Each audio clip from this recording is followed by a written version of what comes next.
안녕하십니까. 조국혁신당 대표 조국입니다. 저는 오늘 현행 공직선거법의 문제점을 지적하려 합니다. 현행 선거법은 비례대표 후보만 출마한 정당의 선거운동을 지나치게 제약합니다. 헌법에 위배되지 않은지 헌법재판소의 판단을 구해보고자 합니다. 조국혁신당은 지난달 3일 창당한 신생정당입니다. 22대 총선에 지역구 국회의원 후보자를 추천하지 않았습니다. 윤석열 검찰 독재 정권과 민주진보 세력의 1대1 구도를 만들기 위해서입니다.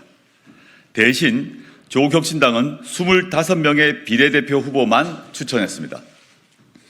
현행 공직선거법은 비례대표 후보 선거운동의 주체를 후보자 개인이 아닌 후보자를 추천한 정당으로 규정하고 있습니다. 비례대표 국회의원 선거에 참여하는 정당은 정당별 비례대표 후보자 중 2인의 텔레비전 및 라디오 연설, 중앙선거방송토론위원회가 개최하는 대담, 토론회, 신문, 방송, 인터넷 광고를 통한 선거운동 등을 할 수 있습니다. 아주 많은 선거운동을 할 수 있는 것처럼 보입니다. 하지만 유권자들을 직접 만나서 할 수 있는 것은 없습니다. 조국혁신당의 비례후보 정당 투표 기호는 9번입니다. 비례후보들이 할 수 없는 9가지를 말씀드리겠습니다. 첫째, 유세차를 쓸 수 없습니다. 둘째, 로고송을 쓸 수 없습니다. 셋째, 유권자의 시선을 끌 수 있는 선거운동원의 율동이 없습니다. 넷째, 마이크를 쓸 수 없습니다. 다섯째, 공개 장소에서의 연설이나 대담이 없습니다.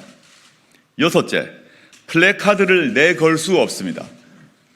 일곱째, 후보자의 벽보를 붙일 수 없습니다. 여덟째, 후보자는 선거운동 기구를 둘 수 없습니다. 아홉째, 후보자는 선거 사무 관계자를 선임할 수 없습니다. 지역구 국회의원 후보들이 마음껏 하는 선거운동을 비례 후보만 내세운 정당들은 못합니다. 지켜볼 수밖에 없습니다.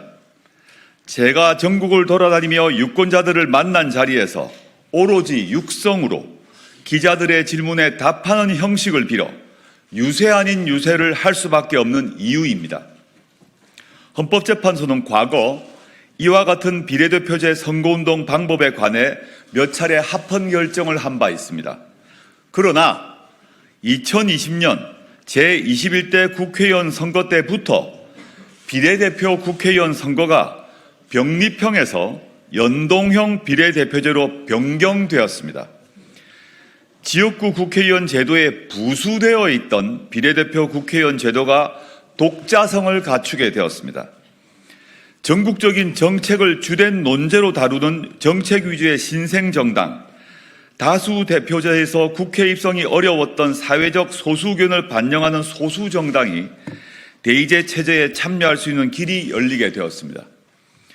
비례대표 제도의 본질적 변화에 맞추어 공직선거법상 선거운동 방법에 대한 규제도 개선되어야 합니다. 조국혁신당은 현행 공직선거법 규정들에 대해 헌법재판소의 헌법소원을 제기해 위헌 여부에 대한 판단을 받아볼 것입니다. 위헌 소송과 별개로 기호 9번 조국혁신당은 다른 정당들에 비해 9가지 선거운동을 하지 못해도 나라를 구하겠다는 심정으로 선거에 임할 것입니다. 헌법소원의 결과는 선거 이후에나 나올 것이고 조국혁신당은 지금 선거법을 준수하며 선거운동에 임할 것입니다. 국민 여러분들께서 조국혁신당의 마이크가 되어주시고 현수막이 되어주시고 유세차가 되어주시길 호소드립니다. 더 빠르게, 더 강하게, 더 선명하게 행동할 것입니다. 고맙습니다.